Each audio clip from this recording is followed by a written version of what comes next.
আসসালামু আলাইকুম।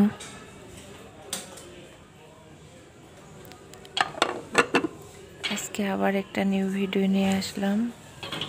আমি গিয়েছিলাম প্রিন্স প্লাজায়, মানে প্রিন্স বাজার।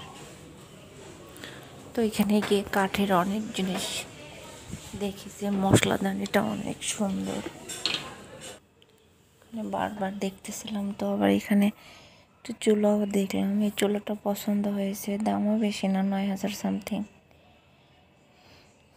আমার বাসার চুলাটা নষ্ট হয়ে গিয়েছে।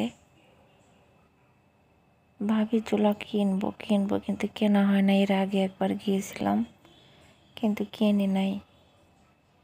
চুলার খুবই প্রয়োজন। এখানে অনেক কয়েকটা চুলাই ভালো দেখলাম। আমি গ্লাসের চুলা নেব না, কারণ গ্লাস ফেটে যায়। এই কারণে আমি গ্লাসটা নিতে যাচ্ছি না। দেখি কবে নেওয়া যায়, বাঁচবো না মরবো কে জানে। এখানে ওভেনও দেখলাম। এমনি দেখতেছে ওভেনের প্রয়োজন নাই, ওভেন আছে বাসাতে। মার্কেটে গেলে যা হয় ঘুরে ঘুরে দেখা। তো এখানে ভাবি আবার বেডশিট দেখতেছিল। বেডশিটগুলো সুন্দর, 2300 করে দাম। কিন্তু একটা খারাপ জিনিস, সেটা হচ্ছে কোল বালিশের কোল বালিশ না, মাথার বালিশের চেন নাই।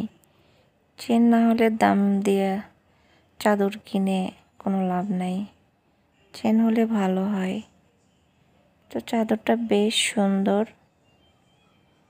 পরে ভাবি নেয় নাই এই কারণে যে চেন নাই। দেখেছে অনেক কয়েকটা বেডশিট এসে দেখেছে। তা আমি আবার একটু ধরে ধরে দেখতেছিলাম। কোল বালিশের কাপড়টা দেখলাম, মাথার বালিশটা দেখলাম, কাপড়ের কোয়ালিটি ভালো।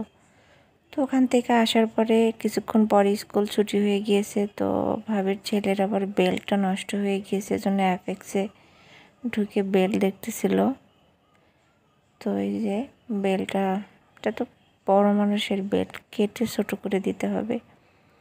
তো এটা পছন্দ হওয়ার পরে উনি কেটে ছোটো করতে গিয়েছে। এখানে জুতা, অনেক রকমের জুতা। তবে অ্যাপেক্সে চিরাচরিত মানে আসে না, নতুন মডেলের কোনো কিছু আসে না। তো এখানে বাসায় আসার পর আমি বিকালের নাস্তা করতেছিলাম। আজকে দুপুরে ভাত খাই নাই, নাস্তা বানাচ্ছি। পরে ওদের দুই ভাইকে দিয়ে দিয়েছি আমি।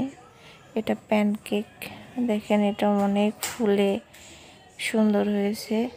তো ছোটোটা দুপুরে কি খেয়েছে না খেয়েছে আমি জানি না, এই জন্য আমি কেকটা বানিয়ে দিচ্ছি যে খাক। দুইটা বানিয়ে দিলেই হয়ে যায়। আমি প্যানকেকের মধ্যে দুধ দিয়েছি, ডিম দিয়েছি, পানি দিই নাই, একটু চিনি মিক্সড করেছি।